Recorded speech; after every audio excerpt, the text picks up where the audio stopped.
কিছুদিন আগে আমাদের একটি গান আমি সোশ্যাল মিডিয়ায় আপলোড করেছিলি, তো সেই গানটা অনেকে দেখেছে, অনেকে কমেন্ট করছে, অনেকে আবার কল করে বলছে যে তুমি দমে ভালো ঝুমো শিল্পী হয়ে গেছো, তুমি অনেক বাড়িয়ে গেছো, তোমার পড়াশোনা হবে না, তুমি কলেজ স্কুল ছাড়িয়ে দাও, বাড়ি চলে যাও।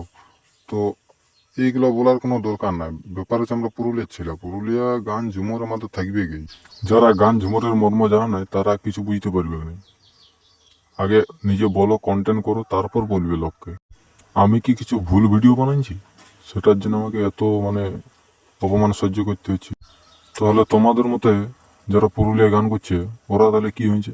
খেপাং গেছে, পাগলাং গেছে নাকি? গান বা ঝুমরের সঙ্গে কিছু সিরিয়াসলি ঘটনা ঘটে থাকবে তবে তো বলো। গানের সম্বন্ধে তোমরা কিছু জানো না, ওই জন্য যা তা বলে দিও। গান জিনিসটা কি সেটা তোমরা বুঝতেই পারো না। গান মানে জ্ঞান, জ্ঞান দেয়া হয়, বুঝলে? আমার আগে একটা ছেলে এই গানটা বলেছে, তাহলে উয়া সুরে আমি এই গানটা বললি আর কি, যে কেমন ভাবে ও গাইছে, আমার সেরকম ভাবে হচ্ছে কি না গানটা বলাটা, উয়া সুরের সঙ্গে মিলছে কি নাই। এমনকি গানটা প্রতি ভালো লাগিয়েছে আমার গানটা শুনতেও, যেহেতু গলার আওয়াজ এত সুন্দরভাবে বাজনা, সেই জন্য আমি গানটা বললি। তো চলো তোমরাও দেখে নাও এই গানটা কি ভুল আছে কি নাই, আমার কি ভুল হয়েছে। পারবো না আমি তোকে ছেড়তে, রাজি আছি ভালোবাসার মধ্যে।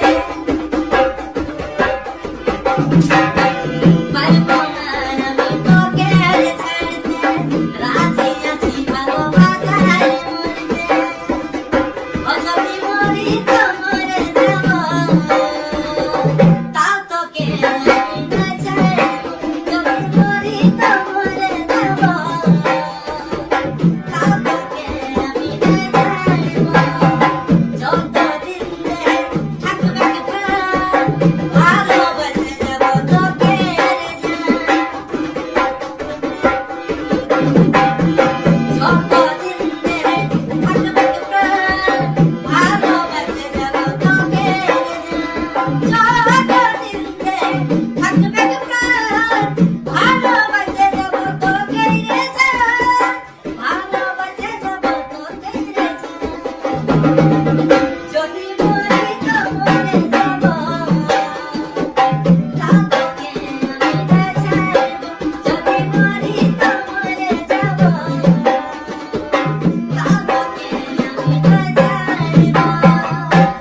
আমি কিন্তু গানটা ডিলিট করছি আমার প্রোফাইল থেকে, আমার প্রোফাইলে আর গানটি নেই।